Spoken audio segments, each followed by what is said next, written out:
I've already done 2 clips from this video, but she just said something that's so stupid. Criticizing Ehud Olmert, who was a right-wing prime minister, less right-wing than Barack, but her criticism of him is so stupid, and her criticism of his proposed peace plan, which is actually quite good, is even dumber. It's like she doesn't want to get to a peace plan, and the stuff that she believes to guide those opinions is even worse.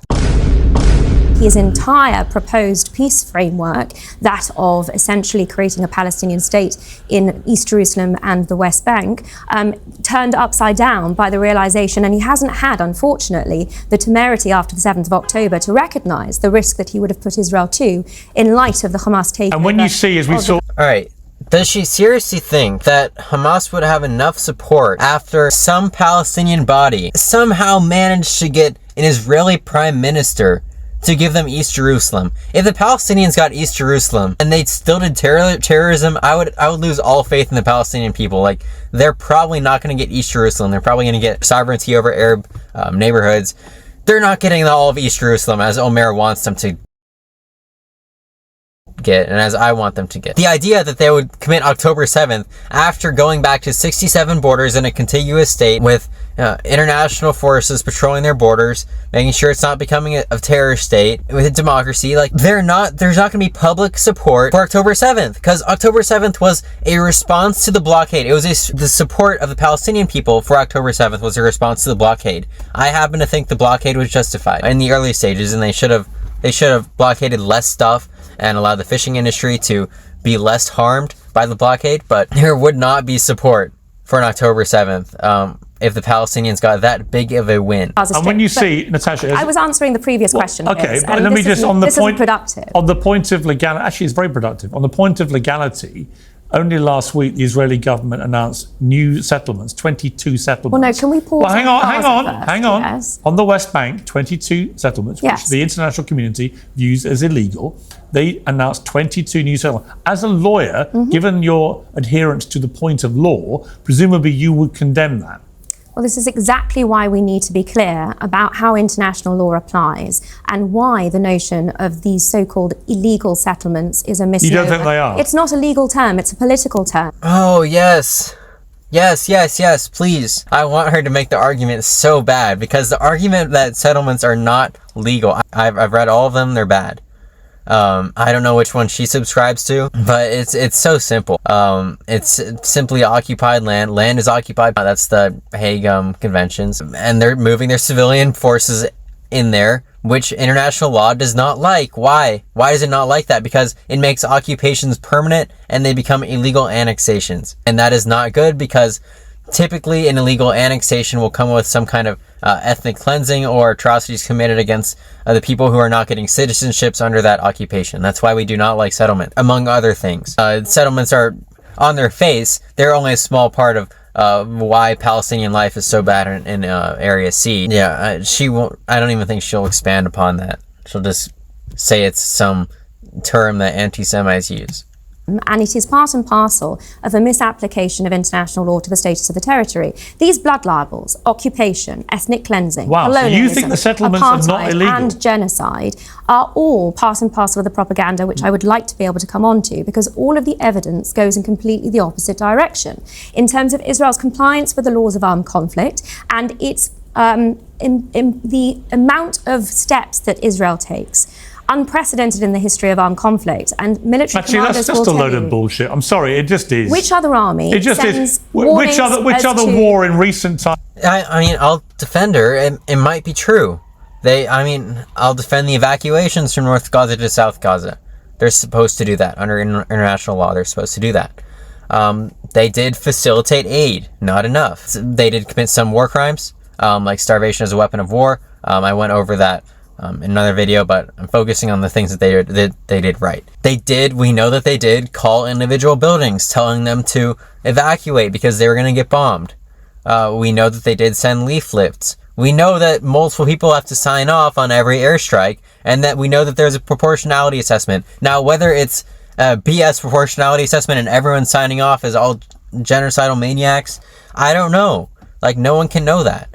That's why I don't use the word genocide in this conflict, because you have to have such an amazing amount of evidence to convict a country of that or a state of that. If you had half the population is under 18 and you killed 20,000 kids in those figures 20 are months. Hamas figures that you are constantly give me an example of where this morality has been played out elsewhere. Well, I was explaining earlier that the Hamas figures are inflated, that there are internal inconsistencies. How convenient for you. You don't know what the figures are, so how do you know? That because there have been independent... Hamas figures are not inflated. Like, Hamas health ministry figures have been corroborated by Israel to be accurate for every other conflict. They're so incredibly honest at the Hamas health ministry. Sounds weird to say, but the Hamas is a government, right? I've explained this before. There's a military wing, there's a government wing, and then there's a politics wing. Health ministry is not in the military. It's not the genocide all the Jews, October 7th wing. I don't think Hamas is moral. I don't think their campaign message, I think they're terrorists. But not everyone in Hamas is a terrorist. Not everyone who works for Hamas is a terrorist. And certainly their health ministry is not terrorist propaganda.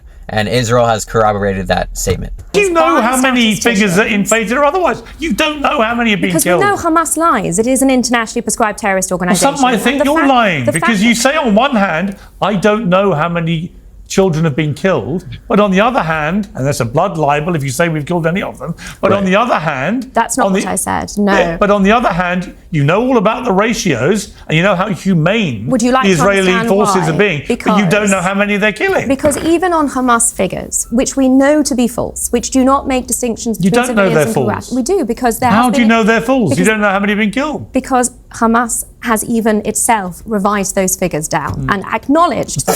Wait, they revised them down? This is the stupidest thing I've ever heard in my life. Because Hamas revised the figures down, making Israel seem better than it actually is, they're propagandists? If Israel got their hands on the Hamas health ministry data center or wherever they keep this information and revised the figures down, that would be Israeli propaganda. It would not be Hamas propaganda. It's making the conflict seem more docile, not less docile.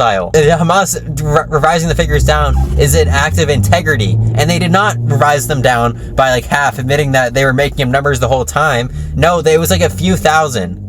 It was not even that much.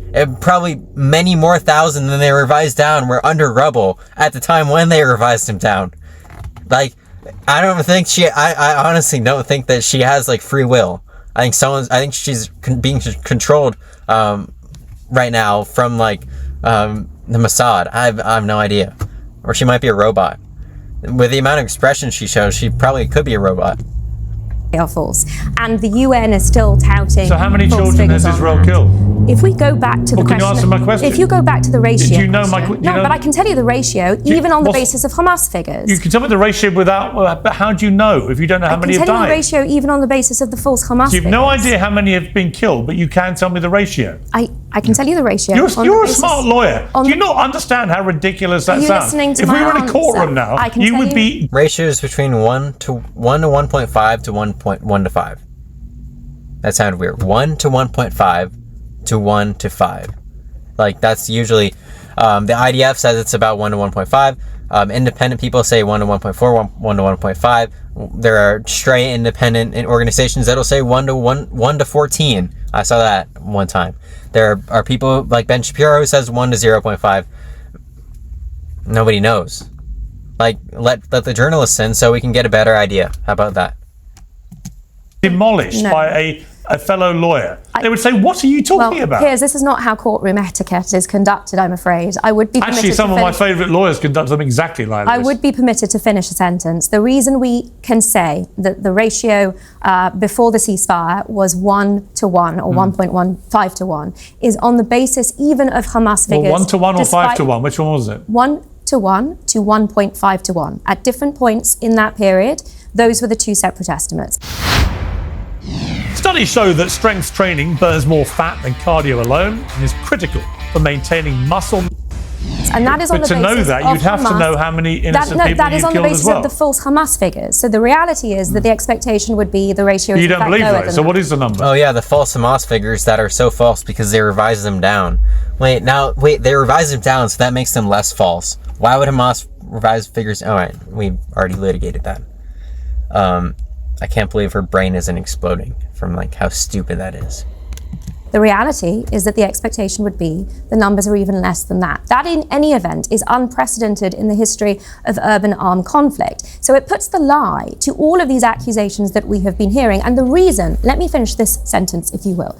The reason that it is so terrible, that it is so dangerous that these lies are being spread about Israel, that even you and other respected international journalists have begun to propagate them, is that it is... All right, I'll leave it at this. Like, does it change that much?